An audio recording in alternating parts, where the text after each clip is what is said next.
So, let me repeat once more. On the graphic, remember that the leaves are green, yellow means the root, and you see that R29 is accumulating sodium on a salt stress and it's salt sensitive, whereas the broccoli is excluding the sodium and at the same time it's salt tolerant. So that we see a very interesting correlation between salt tolerance of the different oils and the accumulation of sodium. So let me jump to the last slide. On the one hand, you are explaining and you are guiding the audience through this graph, and there's the last exercise to do. You are sitting in the audience and you are guided through this experiment, and finally it's a discussion and you are now asked to ask your questions. It's just said in German. Formulieren Sie 3 Fragen bzw. Kommentare zu dem Experiment auf Englisch und üben Sie die Wiedergabe. So, what to do now? So, the discussion, it's 5 to 10 minutes.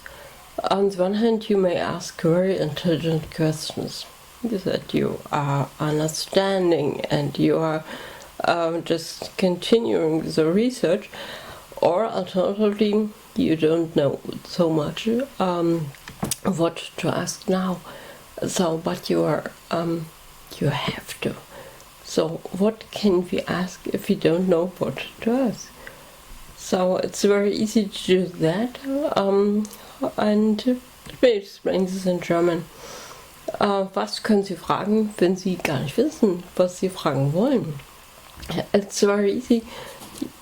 Sie sehen die Grafik und können einfach dazu eine Frage sich ausdenken.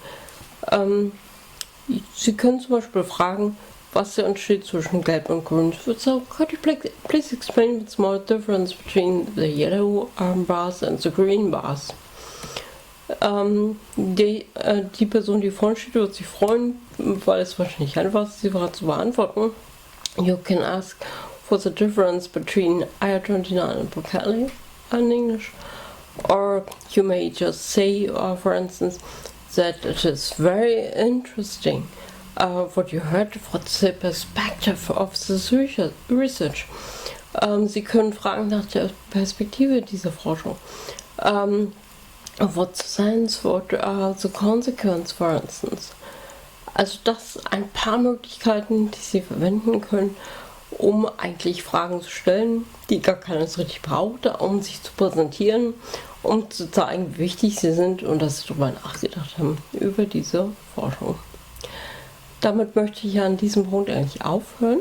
Ich bedanke mich ganz herzlich für Ihre Aufmerksamkeit und werde in der nächsten Vorlesung ein anderes Thema in den Mittelpunkt stellen. Die Zellbiologie, Biology, wird uns in diesen Vorlesungen beschäftigen. Ich freue mich riesig, Sie wieder begrüßen zu dürfen und sage an diesem Punkt eigentlich Tschüss zu Ihnen. Und wenn Sie darüber nachdenken würden, was ich Ihnen heute erzählt habe, finde ich es spitzenmäßig, also viel Spaß dabei im Generieren dieser PDF-Unterlagen und anschließend darüber nachzudenken, vielleicht auch auszuwählen. Lassen Sie uns mit der Zellbiologie nächste Vorlesung fortfahren und eigentlich auf dem aufbauen, was wir bereits jetzt gelernt haben. Damit danke ich Ihnen herzlich für die Aufmerksamkeit und freue mich auf die nächste Vorlesung. Tschüss!